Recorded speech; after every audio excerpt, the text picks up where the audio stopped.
Hello and welcome to Venture Best Spotlight, a podcast presented by Venture Best, the venture capital and emerging companies practice group here at Michael Best and Friedrich. We're your hosts, Evan Lonergan and Emily McGovern. On this podcast, we will be featuring some of our amazing founder clients and network of venture capital managers, each of whom is inspiring instrumental change to the way the venture economy produces, invests, does business, and even defines a startup. Hi, everyone.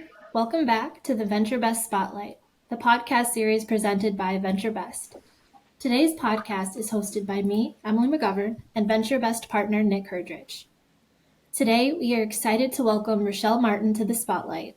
Richelle is the founder and managing partner of Winnow Fund, a venture capital fund based in Madison, Wisconsin, that focuses on seed stage investment in Wisconsin-based startups. Winnow Fund has raised over $10 million for investment in Wisconsin startups and is currently in the process of deploying this capital in a range of interesting and innovative companies. Thank you for joining us today, Richelle. Yeah, great to be here. Thanks for having me. So first, please just tell us a little bit about your background, what led you to venture, and what inspired you to found Winnow Fund. Well, I'm actually a lawyer, but it wasn't quite for me. And so I spent a couple of years in law school working for the Law and Entrepreneurship Clinic, which was where I sort of fostered this interest in working with entrepreneurs. And from there, I went on to work in a law firm doing nothing like working with entrepreneurs. I was doing taxes, some estate planning, some business law stuff. And so I went from everyone being really excited about why we were meeting to everyone absolutely dreading meeting with me. And so it was a tough transition. And I ended up taking a position back at UW-Madison where I negotiated research contracts. And what I realized is labs are like little startups because they're solving problems that nobody knows an answer to. Creating some cool, innovative solutions. They're also constantly looking for funding. It's people that are really excited about the work that they're doing. And so I loved working with all of these really innovative students, faculty, and staff, and realized that they were having some troubles when they got to that point of wanting to commercialize something that they had invented while they were doing their job for the university. And so through a chance encounter with a local VC, named Ken Johnson, who happens to be one of the managers of the Badger Fund of Funds, I realized that there was this other opportunity for me to help those innovative students, faculty, and staff in a different way. And I left the university and with the support of the Badger Fund of Funds, founded Winnow Fund. And our focus is to source opportunities for investment from colleges and universities all across the state of Wisconsin. We don't exclusively do that, but we do have some great connections and we've made some good investments coming out of some of those institutions. I love what you mentioned about entrepreneurship being like in the university setting or other places, because so many people think of entrepreneurship as being, I got to quit my job or drop out of school or something, but it's like in every entity really. And like you can leverage those cool experiences and then apply it to what you're doing now. Can you taking a step back, as you mentioned the fund of funds, and like some of the listeners might not know what a fund of funds is and like how that's structured. Could you explain a little bit about like the fund of funds and how Winnow is a part of that? Sure. And specific to the Badger Fund, it was created through some legislation in 2013. So it's been around for a while. But the state of Wisconsin decided to put $25 million into venture capital to support startups across the state. And that $25 million was through a proposal-driven process granted to the Badger Fund of Funds. So Badger Fund was created just for the purpose of administering this $25 million plus private funds that they raised into venture capital. So what they did is created smaller funds. So a fund of funds program is kind of an umbrella. And under that fund of funds program, 5 additional funds were created, which then received the investment from Badger Fund, including some of that state money. And then those 5 smaller funds are the ones that are actually writing the checks directly into the startups all across the state. And so Winnow Fund was a recipient of an investment from Badger Fund of Funds. And that's, our primary tie is that they were our first, but also our largest investor in Winnow Fund. And to piggyback on that, Winnow Fund has expressed a dedication to investing in Wisconsin startups. Can you explain the thought process behind Winnow Fund's geographic focus, the benefits to local investment to the fund, but also to the communities in which you are investing? Winnow Fund. So we invest in Wisconsin. Of course, I born and raised here. I'm from just outside of Milwaukee, a town called Franklin, and did my undergrad at UW Milwaukee, did law school at Wisconsin. So, I love, the school system here. I love Wisconsin. I spent my whole life here. And so it means a lot to me to be able to kind of give back to the universities and to support economic development all across the state, which is why I'm really excited about our ability to partner with Badger Fund. And specific to the universities, focusing on colleges and universities, and not just UW's system, but all of the colleges and universities across the state, I think it's important to recognize that good ideas come from anywhere. So it's not just the places where we see a lot of VC activity happening, not just these bigger cities, East Coast, West Coast. Smaller cities more in the Midwest are turning into really big startup hubs. You've got Indianapolis, you've got, Chicago, Minneapolis, ones that are very close to us. And we recognize that Wisconsin is not doing as well as some of our neighboring states. And so I like being part of this initiative to change that and to figure out why, and then to support those great ideas that are here without making them go to some of these bigger VC or startup hubs to get that investment. And we're leveraging the other investments that the state has made into colleges and universities and economic development and, the workforce here. So, the goal is to raise the profile of Wisconsin nationally as a place to look for good investment opportunities, but then also to kind of support the other investments Wisconsin's made into the colleges and universities, and then leverage that by adding on investment in those good ideas that could potentially become good commercial ideas. So if you have a limitation, in the sense that you have to invest in Wisconsin specific startups. Is it a limitation or is it an advantage for Winnow Fund? I think it's an advantage. We don't have a lot of competition at our investment segment. So, as was mentioned in the introduction, we invest in very early stage companies. So we call them pre-seed. Pre-seed is something we would define as pre-revenue, pre-commercial sales. So pre-actual final finished product, usually a very small team. Those are the types of companies a lot of people see as too risky for investment.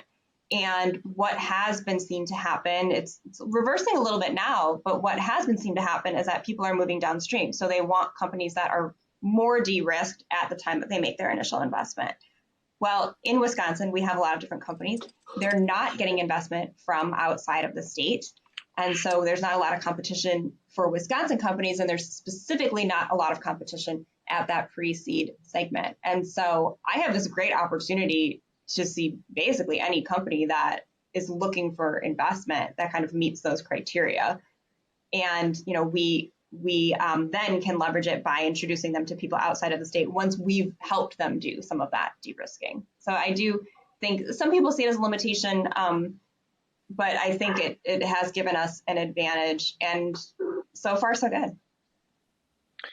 What's the success rate of, not necessarily a specific number, but your startups that go on to raise money outside of the state? I mean, is there a limitation of being a Wisconsin startup, or are we able to attract appropriate venture capital from outside of the state after that pre-seed or seed stage, and once we sort of get them going? I'm biased. I think my portfolio is the best portfolio. But, of course it is. But I will say that there certainly is a difference, and it's not specific to the companies.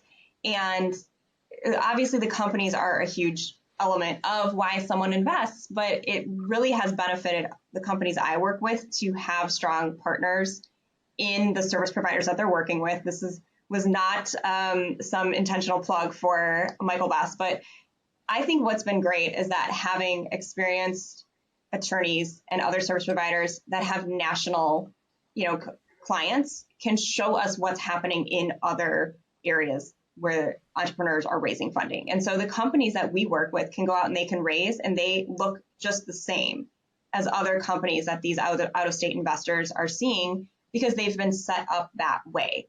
So the investment documents we use when we do the review of, articles of incorporation and bylaws and all of that stuff, these companies are going to be seen as substantially the same. And then the only things that they're being evaluated on is the merit of the actual investment.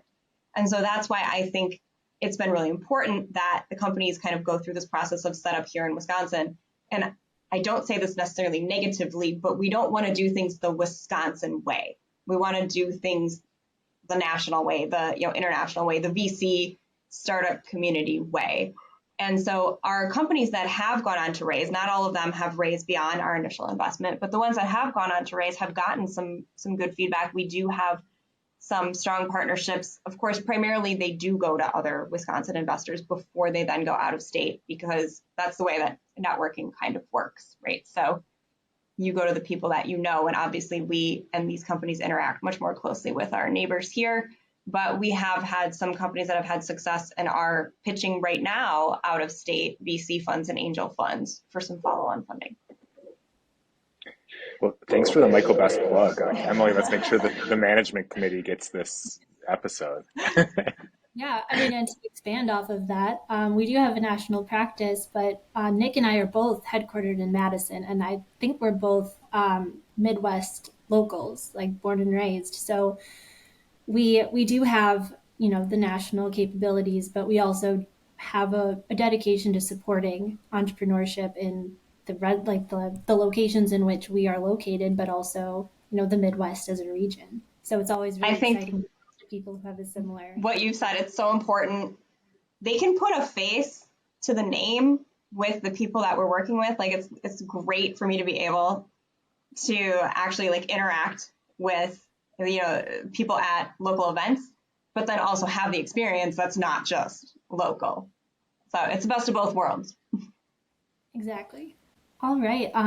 So you and in turn, Winnow Fund, have certainly become a pillar of the Madison and the Wisconsin startup ecosystem. Beyond investing, how else do you support entrepreneurship in Wisconsin? One of the things I realized pretty quickly into fundraising for the fund, because like startups, I had to go out and pitch investors and fundraise the funding that was ultimately going to be later invested in these startups, is the lack of diversity in the investor pool here. We do a lot to encourage diversity and support diverse founders. We don't do nearly as much to make sure that the people on the other side of the table represent what that founder pool looks like. One of the things I've been very kind of passionate about is educating potential investors who come from diverse backgrounds that then will understand these diverse founders and what they're trying to do, because sometimes there's just a disconnect. One of the most plain examples was one that I heard from John Nice from Venture Investors, where he said in healthcare, half of the people that are receiving healthcare are women. But when you look at the products that are coming out, women-focused products are not getting that investment that they need because the people that are making the investment are not women and they don't understand the need for those products, right? So I think it is really important to have investors from diverse backgrounds to understand the products that some of these diverse founders are trying to build and sell. And so one of the things that I do that is really kind of a fun way for me to interact with the community is an investor accelerator program. And, we hear about accelerators for companies all the time. We don't hear about investor accelerators. And through a partnership with Doyen Group, which is a Madison-based nonprofit that supports marginalized genders in the entrepreneurial ecosystem, we have created a short program that then allows us to educate investors so that we have more people coming out into the ecosystem who can support those diverse founders. And so that's been really, really fun. That's an official program. And then in addition to that, I do serve on a couple boards. I'm on the advisory board for WISE's Venture Home, which is connected to all of the non-Madison and Milwaukee UW system schools, where they're trying to build a partnership between local communities and local campuses so that there is some support for entrepreneurs beyond campus. So at the point in time where they make that jump from living on campus and using those campus resources to entering into the broader startup community, it's not such a big hurdle. And so that's been a really fun other kind of benefit of working with these colleges and universities across the state. And then, there's various other ways that I try to participate. So some educational stuff with, MadWorks, the accelerator program, different G-Beta programs where I like to just do a little primer on what do investors look for. And we like to do, even just investor lingo. there's words that we use that I forget other people don't know. And so I think it's really kind of fun and interesting to periodically check back on my little list of definitions and see how many people know what they are and to be able to explain those to them. So in general, I would say investing is kind of like a black box. It's like a secret club. But now that I have all the secrets, I would love to share them with anyone else who wants to know. And so that's kind of my goal is sort of opening up communication and understanding between the investor community and the entrepreneur community. Well, and thanks for all that, because I participated in those programs and you've done a phenomenal job. So thank you. What is like in your work with those different groups? I mean, what do you see as the biggest barrier for females to get into venture capital or to become a founder if it's different? I mean, what's holding it back from like us taking that next leap? One of the taglines we use for Investor Accelerator is we are encouraging diverse individuals to participate in the investor community through education and community. And those are the two things that I think are the hurdles, is either you don't know or you don't know who. Like you don't know the info, you don't know what being an investor means, and then you don't know who to talk to about being an investor. And so it's the same goes for entrepreneurs. I think there's this educational gap because there's no school to be an investor and there's no school to be an entrepreneur. Because each one of those has very different connotations to different people, right? So if you're an entrepreneur in healthcare or in software, I mean, even those are just two very different paths. So that's a big challenge, is how do we find a way to make people feel more comfortable? And so we sort of just go with like the baseline introduction, investor 101, startup 101, but giving them the tools to ask questions and to find people that can answer the questions as they get more specific. And so those are the two things that I think people really have responded to as well. So even as basic as giving them vocabulary or talking about what are the qualifications of being an investor I've seen sort of immediately made people feel more comfortable, whether they know, oh, I can be an investor now, or I'm not at the qualifications for certain types of investors now, but now I know what my goal would be. So that's been kind of the light bulb moment that we've seen in working with people. And then on the flip side of that, you find investment opportunities. So education and community, like, is that the same for a startup founder? That like, or is that just the gap that we see on the investor side? I think it is the same. And the part that's really challenging with founders is, for some reason, they often feel like they need to figure it all out on their own. Like they feel kind of siloed, like I don't want to admit that I don't know these things. I'm going to lose some credibility but everyone has had to go through that. The whole point of being a founder is you're doing something some other people have never done before, right? Because if you're not, you're just building a company somebody else has built before. And there's not a lot of value in that. So truly, like most of these people are doing something that's never been done before in the way that they're trying to do it. And there are some things that you can do that other people have done that kind of can be copied over. So a lot of the legal stuff, accounting, HR, there are some basics where you can go to someone and get help with those aspects of starting a company. And I mean, I was guilty of this too. I mean, I'm a lawyer. I was like, I can figure out the legal stuff for starting an LLC. But then I got to the point where I said, even if I was capable of doing all of that appropriately the first time, that's not the best and highest use of my time. And so I really encourage founders to kind of get over this fear of having to admit that they don't know things, which is that educational aspect. And then using your community to find the people that can do those things for you much faster and more efficiently so that you can focus on that one aspect of your company that no one else has done before. Yeah, I love that. The ability to ask for help and be okay with it, that you don't know everything. Yes. I need to learn that, I think. Okay, humility is huge. Founders who show humility are much more likely to get an investment from the Winnow Fund, because if you act like you know everything, we can't predict the future. So you just kind of have to admit that you're gonna hit some bumps in the road and be prepared to deal with it. All right, so for those that do their homework before they take a meeting with you and listen to this, they will know how to get an investment now. Yeah, I'm a good judge of character. I'm going to know if you're faking it. So. And further to What that, are the, oh, go ahead, sorry. Emily. Sorry. No, you go ahead. It's all good. I mean, so like, ever on that topic, what are the, besides humility, what are like the key things that you, like the secret, well, you don't say any secret sauce, but like the things that you would look for that wouldn't be just like, you're looking at companies that have no revenue, they might not even have launched a product. Like, how do you even tell? Like, I mean, what are the things besides that gut feeling that this founder is willing to ask for help and willing to take my advice? Like, what are the other attributes that are important to Winnow and you? Yeah. I think, well, first, right, return. Again, no one can see into the future, but the potential for return is a huge aspect of whether we're going to make an investment. And so we do get into some details, but really what it boils down to is a business plan.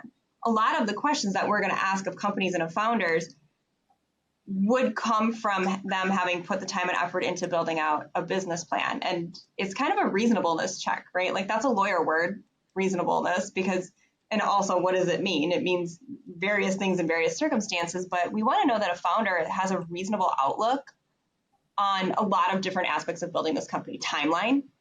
Time is huge. Most of the time, if you give me a timeline on what's going to happen in your company, I will double it just to be safe. And that's Same for expenses, right? Right. Exactly. Yeah.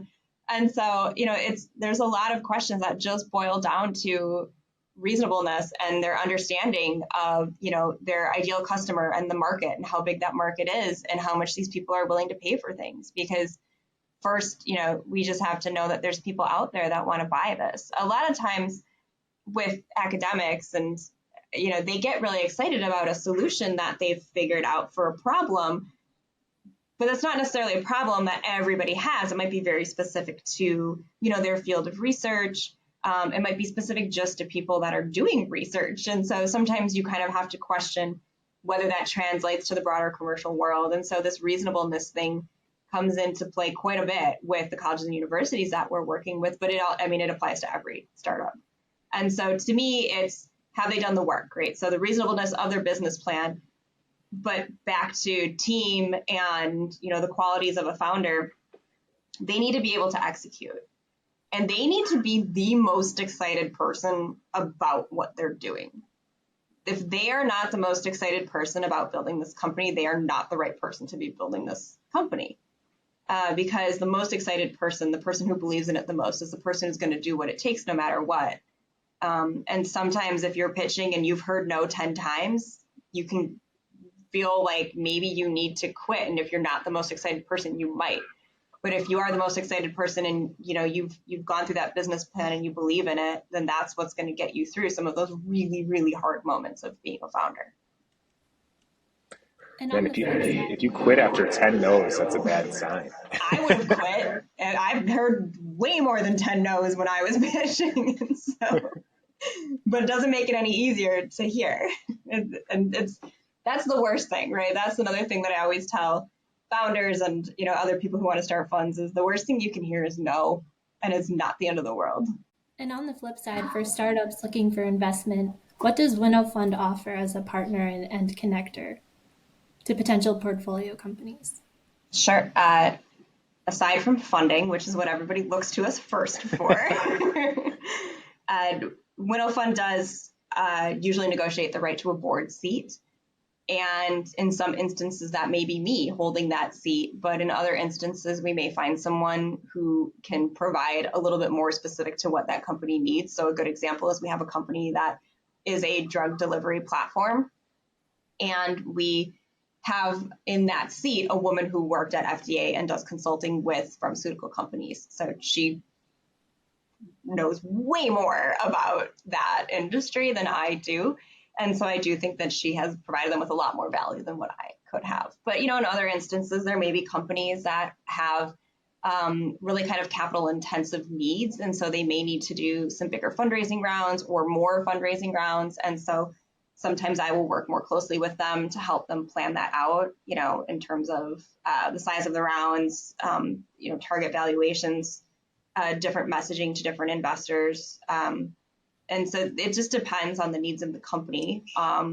on what kind of roles I'm going to take versus other roles that I may fill with people that have a little bit more experience in that industry. And then, of course, a big thing is fundraising. So whether or not I have a board seat with that company, we do help them with future fundraising, as long as we also continue to believe in the success of that company. There's just, if we don't think that a company has a likelihood of, kind of continuing to grow, then we're not going to put our name behind it if they're going to go out and continue to fundraise. But like I said, I'm biased in my portfolio, and we haven't had that happen just yet. So, but some of that is then making introductions to other investors and also kind of personally doing a little bit of fundraising. So kind of preparing other investment groups to see if they would want to meet with some of these companies. I think those are probably the two biggest ones.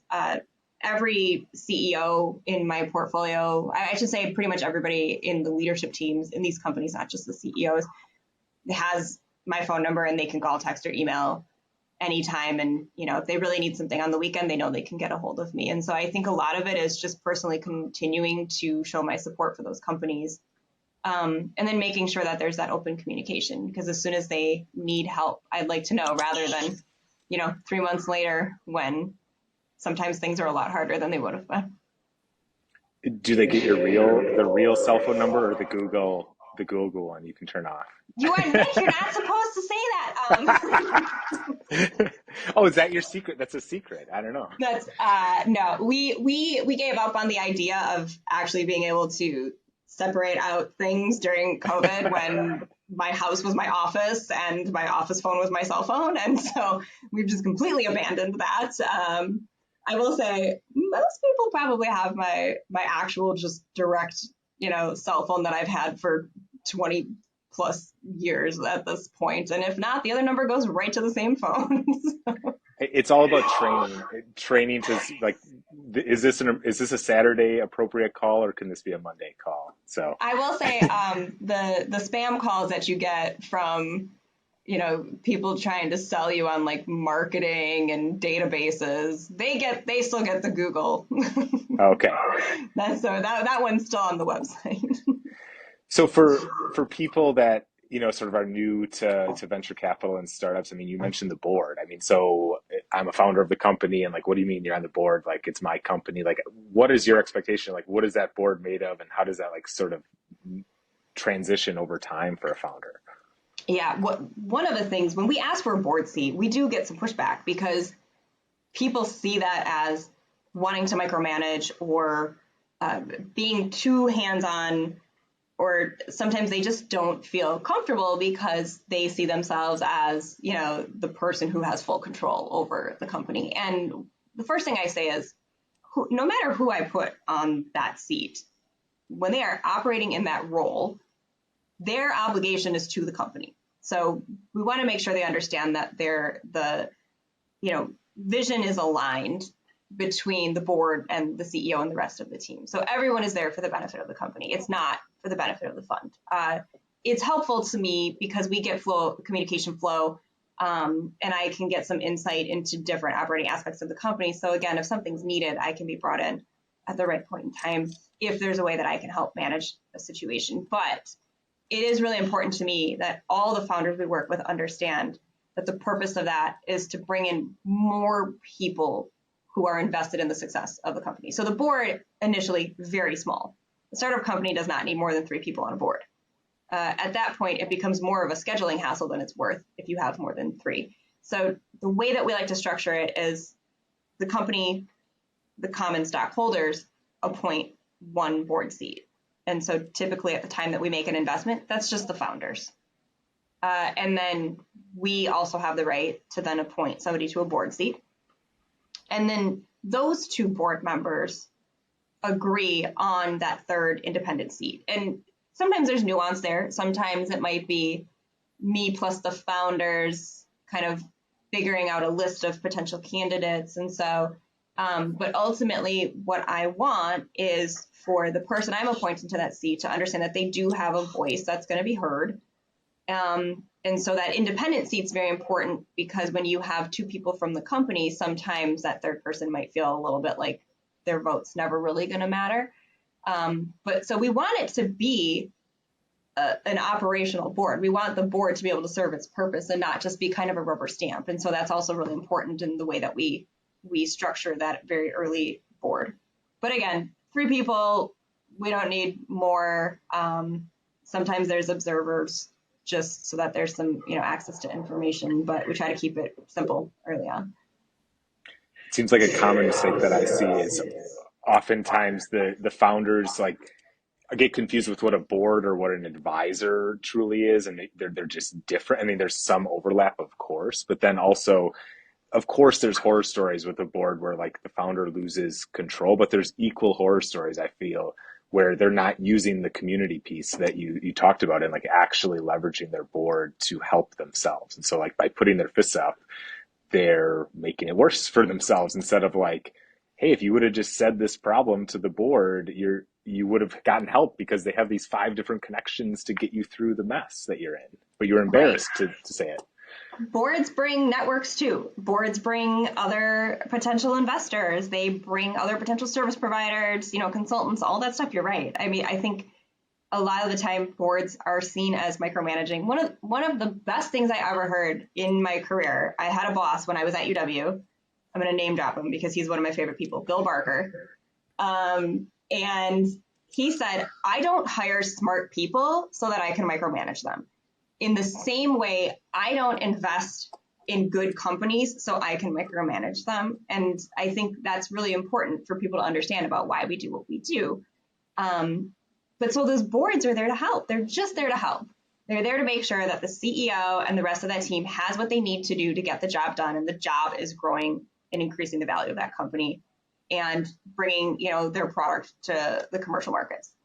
So it's right. You're right. Because then there's also the boards and the advisors, and you've got so many different people that are giving you advice. It can be really, really stressful for a founder because you're also going to get different advice. They're not all going to give you the same advice and make it really easy for you to figure out what's going on. So sometimes, that's another thing that founders are going to have to learn is filtering it out. Well, it's always amazing. Okay. Well, if you have people on your board who are incentivized so that the success of the company benefits them too, I think I would rather listen to them than the advisors who don't have any stake in it, right? So often the board is going to be people that have invested in your company. And so, their money is at risk and, their position in the company is at risk. And so I would probably rather listen to people where I know that we're aligned versus advisors who maybe don't have as much of an official role with the company. But it's tough. It's an art form for that founder. It's so many founders, especially new ones, use their board as just a report that they it's like the CEO's report that literally could be an email, to be honest. And the best ones are using them as a strategy session and really asking hard questions and making them give their advice, not just be a listener to what was your revenue? Who did you hire? Who did you fire? That's not helpful in those meetings, I don't think. Oh, I agree. We certainly have a continuum of the way that the boards operate within the portfolio. And the ones that I think are operationally just more efficient are the ones that have much more of a natural flow of information, not this stilted quarterly report time. Here's the 4 questions that I was required to answer. And here's our P&L and our balance sheet. Let me know if you have questions, so the ones that have an engaged board and that are transparent with the board are the companies that over time I've seen do better and have the ability to kind of problem solve faster or pivot or, fundraise faster. All right. Well, as our capstone question that we've been asking all of our guests, what's one lesson you've learned being involved in venture that you wish you would have known when you started, or that, you'd like to share with future people who want to start a venture fund, and especially maybe even start a geographically focused fund in their home state or home city? Yeah, know a lot of rich people. No, that the real I easy. didn't. Yeah, easy. But no, the real one, we kind of touched on it, is admit when you don't know, because people will figure it out. And so I think that's just been, it's really tough. It's really hard to do. especially because a lot of the people that you encounter, I mean, founders, investors, like there's a lot of smart people in this community. And if you don't admit what you don't know, like they're going to figure it out. So it kind of all wraps into that, like, don't be afraid to hear no. You can say, I don't know. And, just have some humility, which is it can be tough. And for founders listening, and like, take Richelle's advice of like what she just said. I mean, she is like the most resilient person. I was, from when she started the Winnow Fund until like that first close. I mean, there's just so many just ups and downs and no's, and like, something's going to work and you stick to it, and like you find a way to make that work, and when to sort of pivot and when not to pivot. And so the resilience is incredible, and so like people should model it after you. Yeah, I think one thing I would sort of add on top of all that is don't take it personally, because that helps you be more resilient.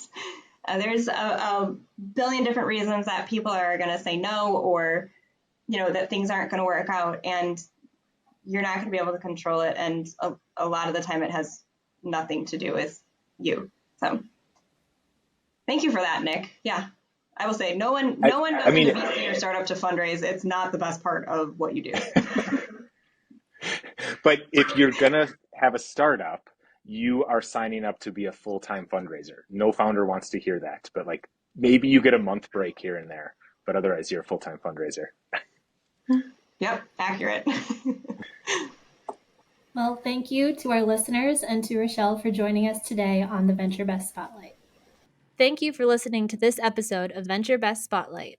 Please make sure to subscribe for our upcoming episodes featuring our network of amazing innovators.